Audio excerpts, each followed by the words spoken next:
Hi y'all, Con here. So I'm trying something a little bit different today. Instead of just showing you with my hands, I'm gonna hold things up because I got some things to show you. So today I want to talk about mitered rows. Now some of you may totally get mitered rows and so you don't even need to listen to this, but if you're not sure what I'm talking about when I say mitered rows, I'm gonna walk you through it, okay? So I have a new pattern coming out next week. This is sneak peek. This is it. And it features mitered rows. Now I've got a couple other patterns that I've done that use mitered rows. This blanket here, which I've only taught this pattern in in-person classes. It's on my to-do list to film a recorded class so that I can get that available online for you guys. But these squares use mitered rows. So if you see right here, these rows are worked back and forth in an L shape, right? And then I also have, this is a cowl. This is the Briar Rose cowl, and it is edged with a couple mitered rows. So as I unbutton it here, you can probably see that this black is only on one edge. And so what I've done is I've edged just the bottom and one corner, right? So I've got a rectangle, and then I edged one corner of it. So the long side and a short side with a couple rows. And so that creates this little accent edge, but it doesn't go, it's not on the top and it's not on the other side. So that's the other pattern that I currently have available that uses a mitered row. So I'm going to demonstrate this with paper, all right? So these start with a square, right? And then you add on to the square a row and an L. It says dream big, idiot. Sorry, this is a sticky note from my Brandon Sanderson club. Anyway, so you start with a square, and you can do this square however you wanted to. You could do a motif, you could do back and forth rows. That's what this is. It's just back and forth rows, like 6 of them in single crochet. And then you add on, so say you worked this square like this, rows, and then you add on, like you're gonna do another row, but then you turn the corner, and then you work back up this way, right? And you can go back and forth however many times you want. And then you can add on additional rows. So this is what these are. I start with a square and then I add on 2 additional sections of color. And so you could keep going like that, right? Just adding on rows in L shapes. I guess turn it this way and now it's an L shape.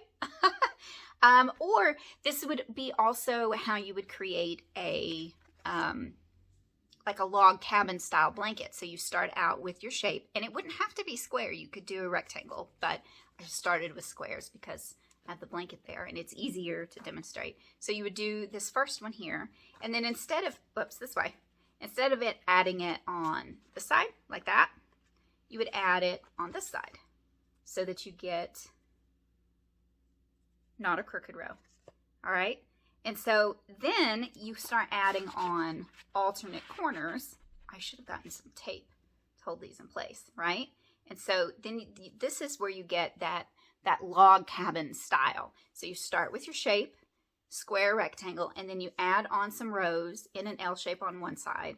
Then you go to the other side and you add them on. And you could also do it, this piece of paper is a little bit smaller than the others. You could also come over here and do it, I'm trying to do it backwards in the camera. It's not working very well. I can't line them up. So you can also line it like this, right? So you could kind of go around in a circle, but that gets a little bit more complicated than just alternating back and forth between the 2 corners or the 2 sides. Another way you can do it, and that's the way this scarf is first you work a longer strip in rows, and you can do them so the scarf is worked in short rows back and forth like this, or you could do it lengthwise this way, and then you add the same way as with the square. And so with this scarf, what I did is I added on 1, 2, and then I did a couple rows to add a little bit more length here, and then I switch to the next color.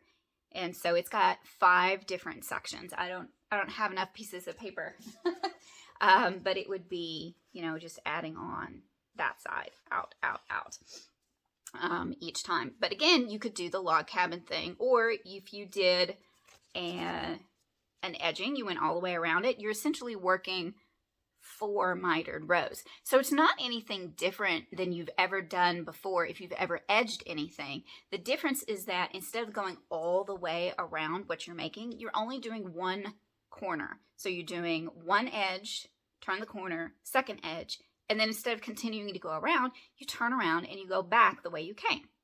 And like I said, you can do that as many times as you wanted to. You can add on more and then go again. You could switch to the other side and add on rows. So there's a lot of different ways that you can use the technique of mitered rows to add an element of interest to otherwise pretty basic shapes.